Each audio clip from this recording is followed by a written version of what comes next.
Hi friends, இன்றைக்கி நம்ம mutton biryani தாங்க செய்ய போகிறோம். அதுக்கு நம்ம 4 டேபிள் ஸ்பூன் எண்ணெய், 1 டேபிள் ஸ்பூன் நெய், பட்டை, லவங்கம், ஏலக்காய், மராட்டி முக்கு, ஜாதி பத்திரி கொஞ்சமாக போட்டுக்கோங்க. பொரிஞ்சதும் வெங்காயத்தை சேர்த்துக்கோங்க. இது ப்ரௌன் கலரில் மாறினவங்க இஞ்சி பூண்டு பேஸ்ட் அரைக்க இஞ்சி பூண்டு பட்டை லவங்கம் சோம்பு ஏலக்காய் இதெல்லாமே போட்டு நல்லா ஒரு ஃபைன் பேஸ்ட்டாக அரைச்சிக்கோங்க. இதாக கூட ஆட் பண்ணி பச்சை வடை போகிற வரலையும் நல்லா வதக்கிக்கோங்க. 2 பச்சை மிளகாய் ஆட் பண்ணிக்கோங்க. தக்காளியும் நல்லா வதங்கணுங்க. இந்த டைமில் நம்ம மட்டன் ஆட் பண்ணிக்கலாங்க. மட்டன் போட்டதுமே கொத்தமல்லி புதினா இது ஆட் பண்ணிக்கோங்க. அதுக்கப்புறமேட்டுக்கு உப்பு தேவையான அளவு உப்பு ஆட் பண்ணிக்கோங்க. கரம் மசாலா கொஞ்சமாக போட்டுக்கோங்க. தேவையான அளவு மிளகாத்தூள் போட்டுக்கோங்க.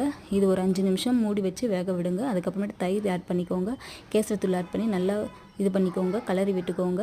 நம்ம 1க்கு 2.5 ரேஷியோவில் நான் தண்ணி ஊற்றிருக்கேங்க. லெமன் ஆட் பண்ணிக்கோங்க. அதுக்கப்புறமேட்டுக்கு நல்லா கொதிச்சு வந்தது நம்ம அரிசி ஆட் பண்ணி நான் டம்முக்காக நான் இன்றைக்கி தோசை கல் வச்சு அது போல் தாங்க பண்ணுறேன். இதை பார்த்திங்கன்னா இன்னும் கொஞ்சம் தண்ணி இருக்குது, இன்னும் நல்லா வேகணுங்க. அவள் தாங்க நம்ம மட்டன் பிரியாணி ரெடி.